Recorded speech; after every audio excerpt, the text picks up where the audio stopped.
ಬೆಂಗಳೂರು ಕೇಂದ್ರ ಕಾಂಗ್ರೆಸ್ ಅಭ್ಯರ್ಥಿ ಮನ್ಸೂರ್ ಅಲಿಖಾನ್ ಅವರು ಕೂಡ ನಾಮಪತ್ರವನ್ನ ಸಲ್ಲಿಕೆ ಮಾಡಿದ್ದಾರೆ. ಅದಕ್ಕೂ ಮುನ್ನ ಬೃಹತ್ ರ್ಯಾಲಿಯನ್ನ ಕೂಡ ನಡೆಸಿದ್ರು.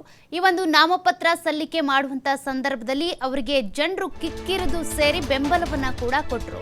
ಮನ್ಸೂರ್ ಅಲಿಖಾನ್ ನಾಮಪತ್ರ ಸಲ್ಲಿಕೆಯ ಸಂದರ್ಭದಲ್ಲಿ ಬೆಂಬಲಿಗರು, ಕಾರ್ಯಕರ್ತರು, ಜನರು ಬಹಳ ಭಾಗಿಯಾಗುವ ಮೂಲಕ ಅವರಿಗೆ ಸಾಥ್ ಕೊಟ್ಟಿದ್ದಾರೆ.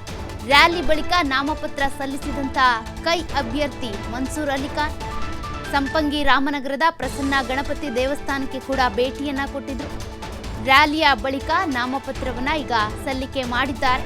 ಮನ್ಸೂರ್ ಅಲಿಖಾನ್ ಅವರಿಗೆ ರಣದೀಪ್ ಸಿಂಗ್ ಸುರ್ಜೇವಾಲಾ ಕೂಡ ಸಾಥ್ ನೀಡಿದರು. ಬೆಂಗಳೂರು ಕೇಂದ್ರ ಕಾಂಗ್ರೆಸ್ ಅಭ್ಯರ್ಥಿ ಮನ್ಸೂರ್ ಅಲಿಖಾನ್ ಏನಿದ್ದಾರೆ ಅವರು ಕೂಡ ಈಗ ನಾಮಪತ್ರವನ್ನ ಸಲ್ಲಿಕೆ ಮಾಡಿದ್ದಾರೆ. ಆ ಒಂದು ಸಂದರ್ಭದಲ್ಲಿ ಜನರು ಕಿಕ್ಕಿರಿದು ಸೇರಿ ಅವರಿಗೆ ಸಾಥನ್ನ ಕೊಟ್ಟಿದ್ದಾರೆ.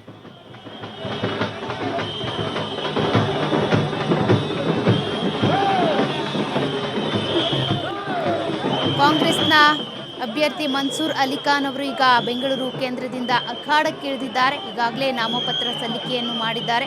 ನಾಮಪತ್ರ ಸಲ್ಲಿಕೆಗೂ ಮುನ್ನ ಬೃಹತ್ ರ್ಯಾಲಿಯನ್ನು ಕೂಡ ಮಾಡಿದ್ದಾರೆ.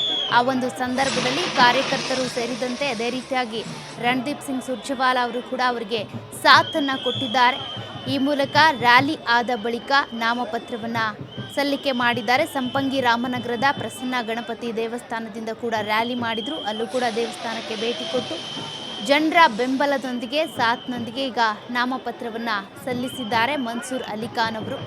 ನಾಮಪತ್ರ ಸಲ್ಲಿಕೆಯ ಬಳಿಕ ಕೂಡ ಅವರಿಗೆ ಗೊತ್ತಾಗ್ತಾ ಇದೆ ಜನರ ಬೆಂಬಲ ಎಷ್ಟಿದೆ ಅಂತ. ಅಂದರೆ ಯಾವುದೇ ಒಬ್ಬ ಅಭ್ಯರ್ಥಿ ನಾಮಪತ್ರವನ್ನು ಸಲ್ಲಿಕೆ ಮಾಡುವಂಥ ಸಂದರ್ಭದಲ್ಲಿ ಜನರು ಎಷ್ಟು ಸೇರ್ತಾರೆ, ಎಷ್ಟು ಸಾಥ್ ಕೊಡ್ತಾರೆ ಅನ್ನೋದು ಕೂಡ ಮುಖ್ಯವಾಗುತ್ತೆ. ಇವತ್ತು ಬೆಂಗಳೂರು ಕೇಂದ್ರ ಕೈ ಅಭ್ಯರ್ಥಿ ಮನ್ಸೂರ್ ಅಲಿಖಾನ್ ಅವರು ಕೂಡ ನಾಮಪತ್ರ ಸಲ್ಲಿಕೆ ಮಾಡುವಂಥ ಸಂದರ್ಭದಲ್ಲಿ ನೀವು ನೋಡ್ತಿದ್ದೀರಾ ಯಾವ ರೀತಿಯಾಗಿ ಜನರು ಸೇರಿದ್ದಾರೆ, ಹೇಗೆ ಅವರಿಗೆ ಬೆಂಬಲವನ್ನು ಕೊಟ್ಟಿದ್ದಾರೆ ಅಂತ.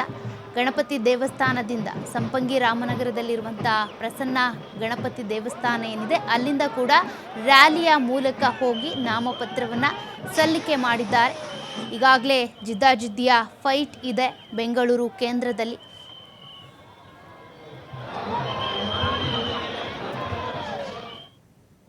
Bharatiya Janata Party, Mr. Amit Shah, Prime Minister Narendra Modi must answer about injustice to Karnataka. Why is it that they are not releasing drought relief when almost 97% of the state is reeling under drought? Why this step motherly?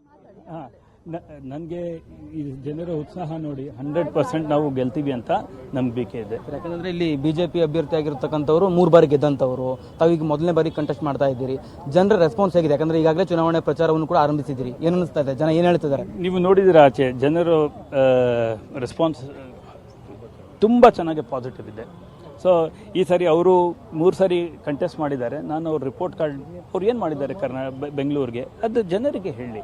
ನಾನು ನಮ್ಮ vision document ಕೊಡ್ತೀನಿ. ನಾನು ಕೇಳ್ತಾ ಇರೋದು ಅವ್ರು 3 term ಕೊಟ್ಟಿದ್ದೀರಿ, ನನಗೂ 1 term ಕೊಡಿ. ನಾನು ಕೆಲಸ ಮಾಡಿಲ್ಲಾದರೆ ನೆಕ್ಸ್ಟ್ ಟೈಮ್ ನೀವು ತೀರ್ಮಾನ ಮಾಡಿ. ಜನ ಸಮಸ್ಯೆಗಳೇನಾದರೂ ಹೇಳ್ಕೊಳ್ತಾ ಇದ್ದಾರಾ ಈ ಒಂದು ಕ್ಷೇತ್ರದಲ್ಲಿ? ಈ ಕ್ಷೇತ್ರದಲ್ಲಿ ನೋಡಿ ನಿಮ್ಗೆ ಗೊತ್ತಿರುವ ಫಾರ್ ಎಕ್ಸಾಂಪಲ್ ಇವಾಗ ಎನ್ವೈರ್ಮೆಂಟ್ ನೋಡಿ ಏನಾಗಿದೆ. ನಾವು ಎನ್ವೈರ್ಮೆಂಟ್ 15 ಇಯರ್ಸ್ನಲ್ಲಿ ಪ್ರೊಟೆಕ್ಟ್ ಮಾಡಿದ್ದೀವಾ? ಇಲ್ಲ. ನಾನು ಹೇಳ್ತಾ ಇರೋದು ಔಟರ್ ರಿಂಗ್ ರೋಡ್ ಹೋಗಿ ನೋಡಿ ಏನು ಸಮಸ್ಯೆ ಇದೆ. ಡ್ರಾಟ್ ಇರುತ್ತೆ, ಇಲ್ಲಾದರೆ ಫ್ಲಡ್ಡಿಂಗ್ ಇರುತ್ತೆ ಅಲ್ಲಿ. ಮತ್ತು ಫೀಡರ್ ಬಸ್ ಸಿಸ್ಟಮ್ ಇರಲಿ, ಮೆಟ್ರೋ ರೈಲ್ ಸ್ಲೋ ಕನ್ಸ್ಟ್ರಕ್ಷನ್ ಇರಲಿ, ಫಂಡ್ಸ್ ಸೆಂಟರ್ ಕೊಟ್ಟಿಲ್ಲ. ಕರ್ನಾಟಕ ಹಿತದಲ್ಲಿ ಯಾರು MP ಮಾತಾಡಿಲ್ಲ. ಮತ್ತು ಡ್ರಾಟ್ ಸಿಚುವೇಶನ್, ಬರಗಾಲ ಸಿಚುವೇಷನ್ನಲ್ಲಿ 19,000 crores ಬೇಕಿತ್ತು. ಯಾರಾದರೂ ಬಾಯ್ ಬಿಟ್ಟು ಕೇಳಿದ್ರ ಪಾರ್ಲಿಮೆಂಟ್ನಲ್ಲಿ? ಅದು ಪ್ರಶ್ನೆ ನಾನು ಮಾಡ್ತಾ ಇರೋದು. ಸರಿ, ನಿಮ್ಮ ಸರ್ಕಾರದ 5 ಗ್ಯಾರಂಟಿಗಳು ಈ ಚುನಾವಣೆಯಲ್ಲಿ ತಮ್ಗೆ ಅಂದರೆ ಸಹಾಯ ಆಗುತ್ತೆ ಅಂತ ಅನಿಸ್ತಾ ಇದೆ? ಖಂಡಿತ 100% ಸಹಾಯ ಆಗುತ್ತೆ. ಯಾಕಂದರೆ ಬಿಜೆಪಿ ಹೇಳ್ತಾ ಇರುವಂಥದ್ದು ಮೋದಿ ಗ್ಯಾರಂಟಿಯನ್ನು ಇಟ್ಕೊಂಡು ನಾವು ಹೋಗ್ತಾ ಇದ್ದೀವಿ, ಮೋದಿ ವಿಚಾರವನ್ನು ಇಟ್ಕೊಂಡು ಮತ್ತು ಮೋದಿಗಾಗಿ ಓಟ್ ಹಾಕಿ ಅನ್ನುವಂಥ ಮಾತನ್ನು ಹೇಳ್ತಾ ಇದ್ದಾರೆ.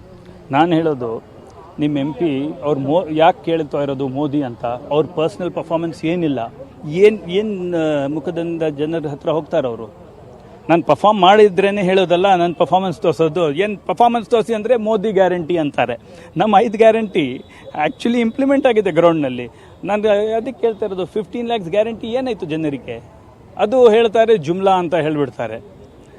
ಸೊ ಗೆಲ್ಲುವಂಥ ವಿಶ್ವಾಸ ಇದೆ. ಮತ್ತು ಎಷ್ಟು ಅಂತರದಲ್ಲಿ ಗೆಲ್ತೀರಿ ಅಂತ? 1 ಲಕ್ಷ ಓಟಿಂದ ಗೆಲ್ತೀನಿ.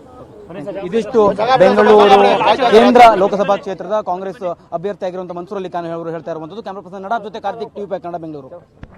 ತಂದಿಟ್ಬಿಡಿ ಸರ್.